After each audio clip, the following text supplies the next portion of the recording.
प्यारे बच्चों, कल हमने ऑर्गेनिक केमिस्ट्री के बारे में सारा इंट्रोडक्शन दिया था कि कौन कौन सी यूनिट ऑर्गेनिक केमिस्ट्री में आती है और कहां कहां से क्वेश्चन बनते हैं। तो उसी प्रकार से उसको कंटिन्यू रखते हुए आज हम वो टॉपिक लेते हैं, तो एक थोड़ा थोड़ा करके डिस्कस करेंगे। तो सबसे पहले जो पहला टॉपिक है, classification of organic compound. Classification of organic compound, classification करने ऑर्गेनिक कंपाउंड का जो जनरल क्लासिफिकेशन है वो देख रहे हैं आज।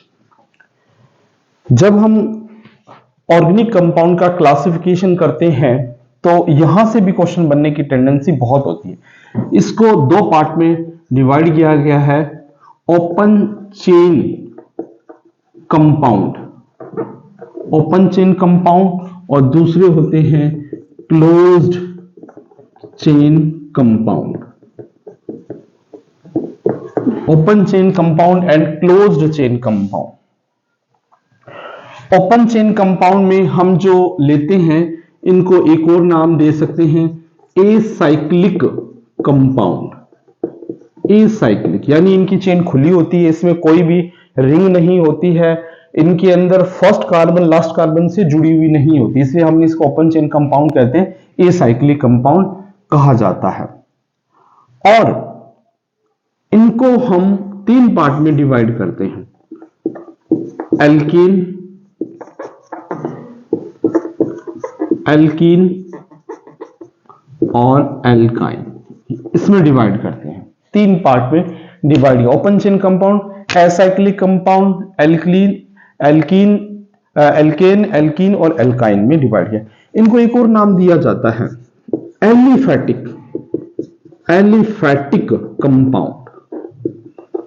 ऐसा नाम क्यों पड़ा था? क्योंकि इनको शुरू में जो एनिमल की फेट्स है उससे बनाया गया था, इसलिए इनका नाम पड़ा एलिफेटिक कंपाउंड। दूसरे होते हैं क्लोज चेन कंपाउंड, यहां से क्वेश्चन बनने की टेंडेंसी ज्यादा होती है।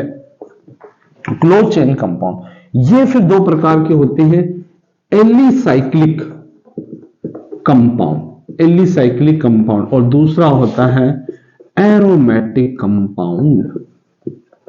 यहां से क्वेश्चन आता है एरोमेटिक कंपाउंड। एलिसाइक्लिक कंपाउंड यानी इसको ये दो वर्ड से मिलकर बना है, aliphatic plus cyclic, aliphatic plus cyclic से मिलकर बना है एलिसाइक्लिक कंपाउंड। ऐसे कंपाउंड जिनके अंदर साइकिल तो होती है, जिनकी साइक्लिक स्ट्रक्चर तो होती है, बट जिनकी करैक्टिसिटी होती है, जिनका नेचर होता है वो एलिफेटिक कंपाउंड से मिलता जुलता होता है, इसलिए इनका नाम पड़ा एलिसाइक्लिक कंपाउंड। यानी ये साइक्लिक कंपाउंड है लेकिन इनके नेचर में अगर हम देखें, इनकी जो प्रॉपर्टी है वो एलिफेटिक कंपाउंड के सिमिलर होती है। तो वही इनको भी हम अगर देखें तो तीन पार्ट में डिवाइड किया गया है, साइक्लो एल्केन, साइक्लो एल्कीन और साइक्लो एल्काइन। यहां इनको डिवाइड किया गया, तीन पार्ट में इनको भी डिवाइड किया। एरोमेटिक कंपाउंड, एरोमेटिक कंपाउंड जो होते हैं यहां से क्वेश्चन बनता है मोस्ट इंपॉर्टेंट, जिनकी प्रॉपर्टी बिल्कुल एरोमेटिक मतलब अरोमा, एरोमेटिक वर्ड अरोमा से लिया गया, स्वीट स्मेलिंग कंपाउंड। ये हम डिटेल से बता रहे हैं, बट इतना इसके अंदर तो एग्जाम के अंदर जो चीज आएगी ना वो सिर्फ इतना पूछा जाएगा कि कौन से एरोमेटिक कंपाउंड है कौन से नहीं है। फिर देखते हैं क्लासिफिकेशन किया है, open chain compound, close chain compound. Open chain वालों को एसाइक्लिक कंपाउंड भी कहते हैं, alkane, alkene, alkyne, aliphatic compound कहा जाता है। Close chain compound, acyclic compound, close chain वालों को दो पार्ट में डिवाइड किया, एसाइक्लिक कंपाउंड और एलिसाइक्लिक कंपाउंड और एरोमेटिक कंपाउंड। एलिसाइक्लिक कंपाउंड ये क्यों नाम रखा गया? एलिफेटिक प्लस साइक्लिक, यानी ऐसे साइक्लिक कंपाउंड, ऐसे रिंग वाले कंपाउंड जिनकी प्रॉपर्टी एलिफेटिक कंपाउंड से मिलती जुलती होती है, जिनकी प्रॉपर्टी एलिफेटिक कंपाउंड के सिमिलर होती है। अब जो यहां से क्वेश्चन बनता है अगर हम उसकी बात करें तो यहां पर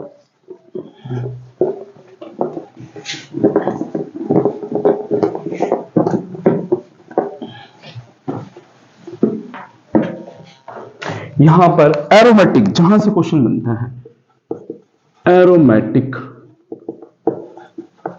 कंपाउंड, एरोमेटिक कंपाउंड। किसी भी कंपाउंड को जब हम एरोमेटिक कहते हैं तो उसके लिए 3 प्रॉपर्टी होनी जरूरी होती। नंबर 1, 3, अगर कोई साइक्लिक कंपाउंड है या कोई भी ऑर्गेनिक कंपाउंड है, अगर वो 3 प्रॉपर्टी को फॉलो करता है तो हम उसको बोलेंगे aromatic compound. Number 1, compound cyclic and symmetrical होना चाहिए। सिमेट्रिकल, साइक्लिक एंड सिमेट्रिकल, जिसके अंदर साइक्लिक रिजोनेंस हो, cyclic resonance means cyclic resonance. और तीसरा, जो हक्कल्स के रूल को फॉलो करता हो, फॉलो हक्कल्स रूल। ये 3 अगर किसी में प्रॉपर्टी होती है तो उसको हम एरोमेटिक कंपाउंड कहते हैं। मान लिया एग्जाम में क्वेश्चन आ गया, 1 is the example of aromatic compound. कौन सा एग्जाम्पल है एरोमेटिक कंपाउंड? अगर क्वेश्चन आता, पहला ऑप्शन दिया होता है रिंग बना रखी है, दूसरे ऑप्शन में, तीसरे ऑप्शन में,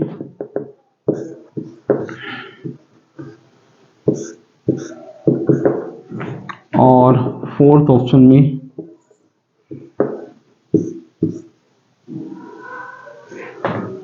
फोर्थ ऑप्शन में बस यही है। तो पूछा गया कि इनमें से कौन सा कंपाउंड एरोमेटिक कंपाउंड है, कौन सा कंपाउंड को हम एरोमेटिक कंपाउंड कहेंगे। तो हम इन तीनों रूल को अप्लाई करके देंगे। साइक्लिक एंड सिमेट्रिकल, सारे साइक्लिक हैं, सिमेट्रिकल है। दूसरा, साइक्लिक रिजोनेंस, देखते हैं साइक्लिक रिजोनेंस चेक करने के, जो साइक्लिक रिजोनेंस है उसको चेक करने के 3 तरीके होते हैं। साइक्लिक रिजोनेंस देखना है तो सबसे पहला है डबल सिंगल डबल, अगर ओनली डबल बॉन्ड हो, डबल सिंगल डबल। दूसरा, डबल बॉन्ड, सिंगल बॉन्ड, फिर double bond. Double single lone pair, अगर लॉन पेयर है। Third, double single negative charge. और fourth, double single positive charge. ये चीज follow करनी है, ये चीज को देखना है। अगर हमने साइक्लिक, हमने देखा सारे साइक्लिक हैं, क्या ये साइक्लिक रिजोनेंस को फॉलो कर रहे हैं? देखते हैं।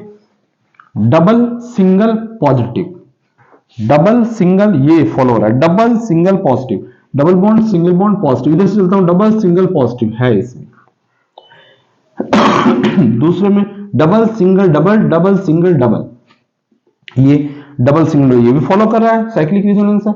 Double single, double single, double single positive, double single, इसमें भी साइक्लिक, इन तीनों का साइक्लिक रिजोनेंस है। इसमें देखते हैं double single double, double single single, not, इसमें साइक्लिक रिजोनेंस नहीं है। तो ये तो पहला ही ऑप्शन अपने से हो गया, साइक्लिक रिजोनेंस नहीं। अब बचते हैं ये तीनों। मैंने सबसे पहले देखा साइक्लिक सिमेट्रिकल चारों ही हैं, लेकिन इसमें साइक्लिक रिजोनेंस इन 3 में पाया गया। आगे मैं देखता हूं हक्कल्स रूल को कौन फॉलो कर रहा है। हक्कल रूल जो था, हक्कल ने कहा था 4n+2 पाई इलेक्ट्रॉन पेयर, या हम कह सकते हैं ओड नंबर में पाई इलेक्ट्रॉन्स पेयर होने चाहिए। ओड नंबर के अंदर, ओड नंबर में होने चाहिए। यहां पर पाई इलेक्ट्रॉन, एक सिंगल बॉन्ड है तो 1 पेयर है पाई इलेक्ट्रॉन्स का, यहां 2 है 2 पेयर आ गए, और यहां पर 1 2, यहां भी 2 पेयर आ गए। तो हक्कल्स रूल को देखें, जो फॉलो कर रहा है वो फर्स्ट ऑप्शन कर रहा है कि इसमें रिजोनेंस है, इसमें भी रिजोनेंस है, बट हमको तीनों कंडीशन देखनी है। तीनों जो फुलफिल करेगा, जो कंपाउंड तीनों को फुलफिल करेगा, वो ही एरोमेटिक कंपाउंड कहलाएगा। एरोमेटिक कंपाउंड उसको कहा जाएगा। तो आंसर आएगा इसमें ए। तो एग्जाम के अंदर classification of general organic compound जो होता है, उसमें से सबसे पहले यहां से क्वेश्चन बनता है कि कौन सा कंपाउंड एरोमेटिक है, कौन सा नहीं है। बहुत से एग्जांपल दिए होते हैं, हमें कुछ नहीं करना, सिर्फ ये देखना है एरोमेटिक के लिए साइक्लिक और सिमेट्रिकल देखना है, साइक्लिक रिजोनेंस है या नहीं है, कहीं रिजोनेंस रुक तो नहीं रहा है, कहीं रिजोनेंस फॉलो हो तो नहीं। जैसे यहां पे डबल सिंगल डबल, फिर यहां दोनों जगह नहीं है, डबल सिंगल सिंगल आ गया, नहीं है।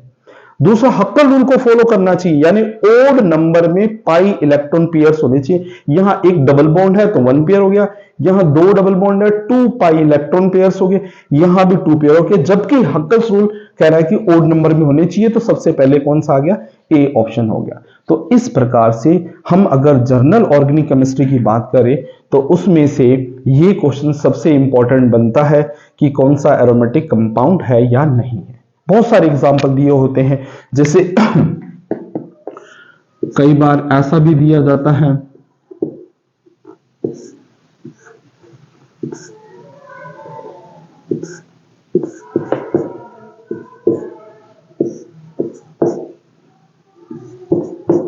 तो वही बात कि इसमें भी हम अगर देखें तो जो लोन पेयर इलेक्ट्रॉन है, इनको जो नेगेटिव चार्ज है, डबल सिंगल, ये जो नेगेटिव चार्ज है इसको लोन पेयर में कंसीडर किया जाता है। तो 1 2 3 4 5 6 पेयर हो चुके हैं, ये इसको भी हम कंसीडर नहीं करेंगे, ये भी नहीं है।